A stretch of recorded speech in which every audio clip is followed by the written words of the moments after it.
नमस्कार। कहानी संग्रह में हमारे सभी दर्शकों का हार्दिक स्वागत है। दर्शकों, आज हम आपको माघ मास के द्वितीय अध्याय में राजा दिलीप और वशिष्ठ मुनि के संवाद एवं मणि पर्वत के विषय में बताएंगे। इससे पहले प्रथम अध्याय में आपने देखा जब राजा दिलीप जंगल में शिकार के उद्देश्य से जाते हैं और एक मृग का पीछा करते हुए भागते हैं और वह हिरण राजा दिलीप के हाथों से निकलकर भयानक जंगल में लोप हो जाता है। राजा दिलीप जंगल में रास्ता भटक जाते हैं और वह भूख प्यास से व्याकुल होकर पानी की तलाश में इधर उधर भटकने लगते हैं। तभी उन्हें एक अति रमणीक सुंदर शीतल जल से युक्त सरोवर दिखाई देता है। राजा सरोवर का पानी पीकर अपनी थकावट को दूर करते हैं। वह रात्र को उसी सरोवर के किनारे एक वट वृक्ष के नीचे बैठकर विश्राम कर रात व्यतीत करते हैं। सुबह वह जल्दी उठकर अपने सैनिकों के साथ अपने नगर की ओर प्रस्थान करते हैं तो मार्ग में राजा की भेंट एक तपस्वी से होती है। राजा तपस्वी को देखकर घोड़े से उतरकर प्रणाम करते हैं। तब वह तपस्वी राजा दिलीप से बोले, हे राजन, माघ मास में इस पवित्र सरोवर में स्नान किए बिना आप कहाँ जा रहे हो? तब राजा हाथ जोड़कर उस तपस्वी से बोले, मैं माघ मास के महात्म्य के विषय में कुछ भी नहीं जानता। राजा के ऐसे वचनों को सुनकर मुनि श्रेष्ठ वैशाखन मुनि बोले, हे राजन, अंधकार को दूर करने वाले सूर्य नारायण शीघ्र ही उदय होने वाले हैं। अतः ऐसा पावन समय स्नान कर पुण्य के भागीदार बनो। यह समय वार्तालाप का नहीं है। अतः आप शीघ्र ही पवित्र सरोवर में स्नान कर अपने कुल गुरु वशिष्ठ से जाकर पूछो। ऐसा कहकर तपस्वी शीघ्र ही स्नान करने सरोवर की ओर चले गए और राजा दिलीप भी वैशाखन मुनि के कथन को सुन शीघ्र ही सरोवर में स्नान कर प्रसन्नता पूर्वक अपने नगर को प्रस्थान कर गए। नगर में प्रवेश करने से पूर्व ही नगर वासियों ने उनका स्वागत सत्कार किया और राजा ने महल जाकर रनिवास में जाकर वानप्रस्थ मुनि की सारी गाथा अपनी रानी को सुनाई। राजा रात में सुख पूर्वक अपने महल में सोकर रात्रि व्यतीत की। ब्रह्म मुहूर्त में उठकर राजा स्नान आदि कर अपने सफेद घोड़ों के रथ पर सवार होकर सफेद छत्र और श्वेत चांवर से सुशोभित सुंदर वस्त्र और आभूषण पहन मंत्रियों तथा अनेकों प्रजाजनों को साथ में लेकर अपने कुल गुरु वशिष्ठ के आश्रम में पहुंचे और घोड़े से उतरकर ऋषि को प्रणाम कर गुरु की स्तुति की। मुनि ने अर्घ देकर राजा का स्वागत किया और राजा को आशीर्वाद देकर बैठने के लिए एक आसन दिया। आसन पर बिठाकर ऋषि ने राजा से कुशल क्षेम पूछकर आने का उद्देश्य पूछा।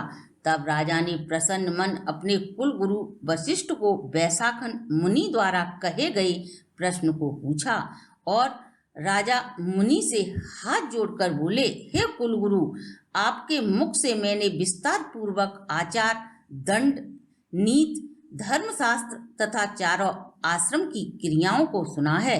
दान के विभाग, यज्ञ की विधियां, व्रत की प्रतिष्ठा, विष्णु भगवान की आराधना की विधि, सब कुछ आपने मुझे विस्तार पूर्वक बताया है। अब आप कृपा करके माघ मास के स्नान की विधि, नियम तथा इस माह के संपूर्ण महात्म्य को कहिए।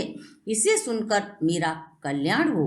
तब वशिष्ठ मुनि बोले, हे राजन, तुमने तीनों लोकों के कल्याणकारी मुनि तथा वनवासियों के अंतःकरण को पवित्र करने वाले माघ मास के महात्म्य के बारे में जो भी पूछा है उसे ध्यान पूर्वक सुनो। हे राजन, जो पुरुष स्त्रियों के ऋत भोग से खंडित नहीं हुए और बिना अग्नि, बिना यज्ञ, बिना कुआं खुदवाए, बिना वस्त्र, गाय, स्वर्ण, अन्न, घोड़ा इत्यादि दान का पुण्य फल प्राप्त करना चाहते हैं, कठिन कृच्छ तथा पराग व्रतों से अपने शरीर को बिना कष्ट दिए, फल की कामना के बिना किसी पूजा, व्रत कर स्वर्ग प्राप्त करना चाहते हैं, ऐसे मनुष्य को अवश्य ही माघ माह स्नान करना चाहिए। जो मनुष्य इस पवित्र माघ माह में नियम संयम में रहकर अर्थात अपनी इंद्रियों को वश में करके स्नान करता है, वह पुत्र पौत्रों से संपन्न होकर धन वैभव और ऐश्वर्यवान होकर स्वर्ग का अधिकारी होता है। हे नृप श्रेष्ठ, दिव्य दृष्टि वाले महात्माओं ने माघ माह के महात्म्य का वर्णन करते हुए कहा है कि यज्ञ तप दान से अनंत फल प्राप्त होता है। सकाम अथवा प्रजा के हित के लिए श्री हर विष्णु के निमित्त जो माघ मास में स्नान करता है, उसके शरीर की शुद्धि के साथ साथ चारों प्रकार के ऐश्वर्य की प्राप्ति होती है। अदिति ने 12 वर्ष तक मकर संक्रांति में अन्न त्याग कर माघ मास में स्नान किया था, जिसके कारण वे तीनों लोकों को उज्जवल करने वाले 12 पुत्र उत्पन्न हुए। माघ में स्नान करने से रोहिणी सौभाग्यशाली, अरुंधति दानशीला हुई और स्विच रूप सुंदरी होकर सत खंडे ग्रह में निवास करती हैं। जो भी भाग्यशाली मनुष्य मकर संक्रांति में स्नान दान करते हैं और देवताओं की पूजा करते हैं, वे अतिथियों से भरपूर सुंदर घर में निवास करते हैं। वे मनुष्य धन्य हैं जो माघ मास याचक को सकाम होने पर फल देने से काम मूल और निष्काम होने से यह मास ज्ञान और मोक्ष देने वाला है। जो श्रेष्ठ लोग दान करने वाले को, वन में तपस्या करने वाले को प्राप्त होते हैं, वे ही लोग सदा माघ स्नान करने वाले को होते हैं। पुण्य क्षीण होने पर जिन लोगों को स्वर्ग की प्राप्ति होती है, वे भी पुण्य फल भोग कर वापस मृत्यु लोक में जन्म लेते हैं, लेकिन माघ स्नान करने वाले कभी भी स्वर्ग से वापस नहीं लौटते। यह बात ऋषि भृंगु जी ने मणि पर्वत पर विद्याधरों से कही थी। तब राजा दिलीप बोले, हे भगवान, भृंगु जी ने किस प्रकार महीधर को धर्म का उपदेश दिया, सो आप मुझे विस्तार पूर्वक बताइए। तब मुनि वशिष्ठ जी राजा दिलीप से बोले, हे राजन, एक समय 12 वर्ष तक वर्षा न होने पर सब प्रजा दुखी होकर 10 दिशाओं में जल और अन्न की तलाश में इधर से उधर चली गई। तब हिमालय तथा विंध्याचल के मध्य प्रदेश के छिन्न भिन्न होने से लोग आपदाग्रस्त हो गए, अर्थात राज्य में प्रजा न होने से होम श्राद्ध यज्ञ वेदाध्ययन और धर्म लुप्त हो जाने से पृथ्वी मंडल फल फूल अन्न जल से शून्य हो गया, अर्थात घोर अकाल पड़ गया। तब विंध्याचल पर्वत के नीचे सुंदर रेवा नदी के तट पर वृक्षों और लताओं से आच्छादित था। ऐसे आश्रम को छोड़कर भृंगु ऋषि अपने शिष्यों के साथ हिमालय पर्वत पर गए। वहां कैलाश पर्वत के पश्चिम की तरफ ऊंचे मणिकूट पर्वत के नीचे का आधा भाग स्वफटिक विल्लौर जैसे सफेद रंग का था और पर्वत के बीच का भाग नील शिलाओं से युक्त था, जो सुंदरता में नीलकंठ पंछी के समान था।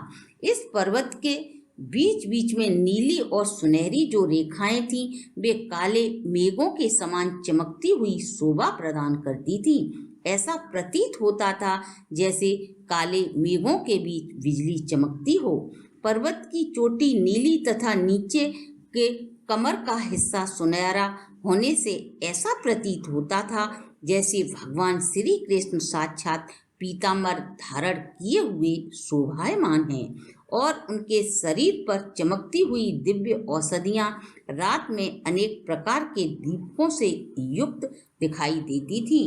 अर्थात ऐसा लगता था जैसो किसी महल में सैकड़ों दीपक जल रहे हों। पर्वत शिखर पर ऊपरी भाग में बांसुरी बजाती गीत गाती हुई किन्नरियों से शोभायमान था तथा केलों के पत्तों से यह पर्वत सदा शोभायमान था। यह पर्वत पन्ना नीलम पुखराज आदि से युक्त तथा उसकी चोटी सफेद पत्थरों से निकलती हुई रंग बिरंगी किरणों से युक्त इंद्रधनुष के समान दिखाई देती थी। इस पर्वत की शिखाएं स्वर्ण तथा सभी धातुओं से नाना प्रकार के चमकीले रत्नों से शोभायमान अग्नि की ज्वाला के समान चारों तरफ फैली हुई थी। इस पर्वत के बीचों बीच कंदराओं में आकर काम पीड़ित विद्याधारियां अपने अपने पतियों के साथ रमण करती थीं। प्राणायाम करने वाले सभी प्रकार की कलेशों से दूर वैरागी साधु संत उस पर्वत की गुफाओं में रात दिन ब्रह्मा का ध्यान करते थे। उनकी सुंदर गुफाओं में रुद्राक्ष की माला हाथ में लिए हुए खुले हुए नेत्रों से सदा से भोलेनाथ की वे आराधना करते थे। सभी दिशाओं में मदार के फूलों की सुगंध महक रही थी। गिरते हुए झरनों का जल सदा सुंदर शब्द करते रहते थे। जंगली हाथी अपने बच्चों के साथ पर्वत के नीचे के भाग में तथा कस्तूरी मृग और हिरणों के झुंड वहां पर क्रीड़ा करते दिखाई दे रहे थे। चामड़ी गाय तथा नाना प्रकार के पंछी वहां क्रीड़ा कर रहे थे। कबूतर, पपीहा इत्यादि पक्षी वहां अपने स्वरों से सबको आनंदित कर रहे थे। यह पर्वत सदा राजहंस तथा मयूरों से शोभायमान दिखाई पड़ता है। इस प्रकार यह सुंदर चोटी का पर्वत हेमकूट के नाम से जाना जाता है। यहाँ सदैव देवता, किन्नर, अप्सरा निवास करते हैं। इसके साथ ही माघ मास के द्वितीय अध्याय की कथा यहीं समाप्त होती है। इससे आगे की कथा हम आपके लिए तीसरे अध्याय में लेकर आएंगे। अगर आपको हमारी प्रस्तुति अच्छी लगी हो तो आप हमारे चैनल को लाइक, सब्सक्राइब और शेयर करें।